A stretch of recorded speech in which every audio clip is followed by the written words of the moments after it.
where we started back in 1998 and then becoming an FQHC in 2003 to where we are today. We started with 5 employees, and today we are somewhere close to the 270, 300 range, serving over 30,000 patients in this community. Provide affordable and comprehensive health care with quality services and strong community partnerships to improving access to health care for all, and the core values that drive everything we do. So any of you who know me and have gotten to know me over the years know that we do everything, we make every decision around our mission, our vision, and our core values.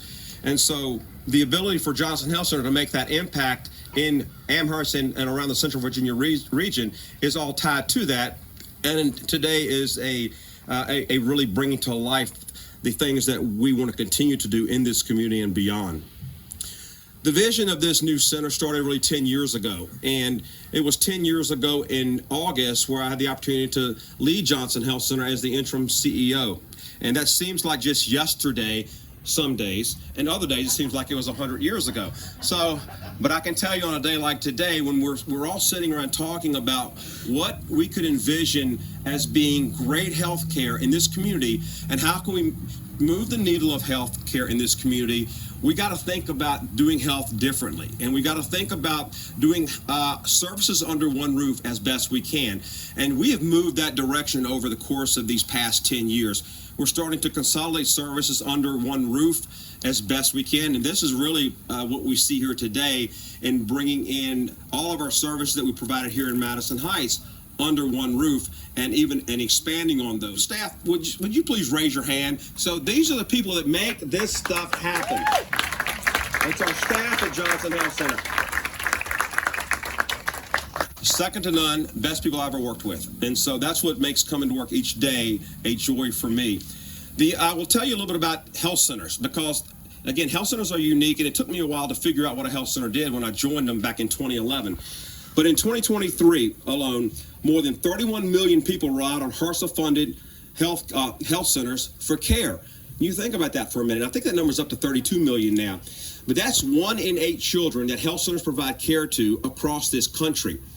It's over 1,400 health centers in the United States, and they provide care.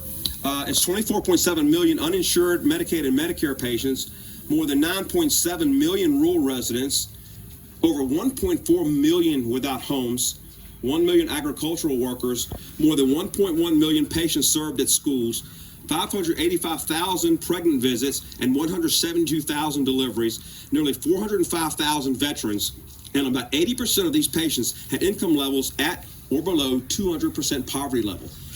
So when you think about that, and we provide almost all of those services here at Johnson Health Center. One of the things I asked this morning was, how many kids do we serve? And I was surprised to hear we serve 13,000 children at Johnson Health Center. And when we talk about the vision 10 years ago to move the health needle, it has to start with our young people. And the goal here is to bring the health under one roof and start to improve the health of the young people as they grow, and so they can form better lives for themselves and their families. All insurances are accepted at Johnson Health Center. And one of the things that is also unique about health centers is we were founded the health centers in general, over 50 years ago as part of the civil rights movement. And again, we're proud to offer community health services such as this to anybody, regardless of the ability to pay. That means if you have insurance, if you don't have insurance, when you go sitting in a waiting room, there's no difference.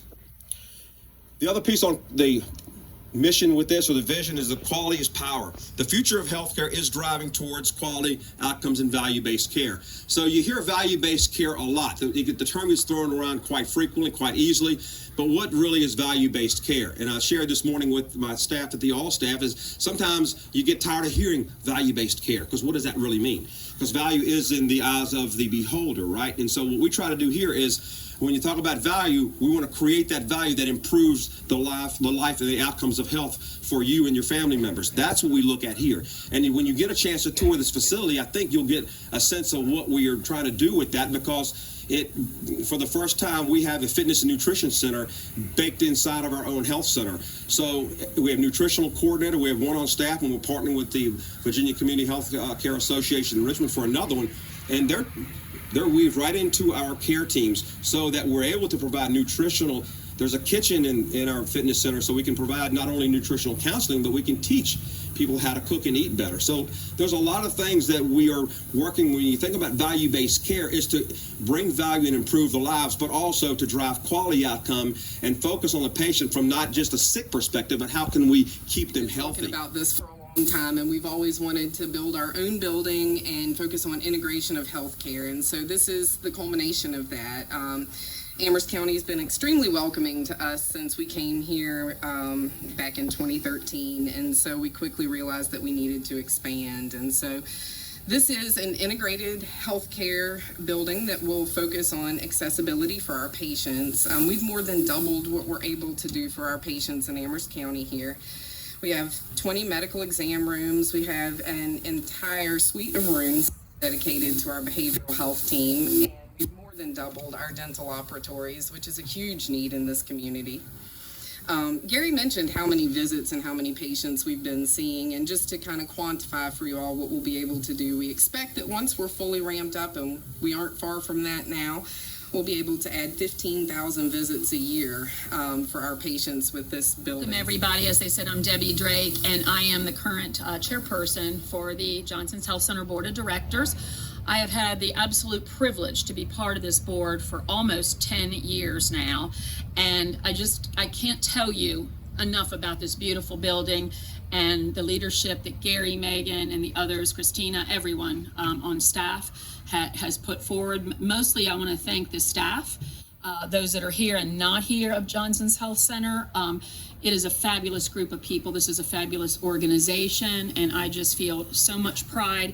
I actually told Megan when I look at the building, I actually feel a little bit emotional knowing that all the hard work that has gone into this. So thank you for that. One of the things I want to speak about is that support is power, and we need support. Our community needs your support. This new building, this community health center, had a financial commitment of $9.5 million. Funds have been secured through local and national grant funding, the Johnson's Health Center Board of Directors restricted funds, as well as local bank financing. To make up the difference, Johnson's Health Center launched its first ever capital campaign in an effort to raise $1 million through charitable donations. We've reached 76% of that goal. Yes.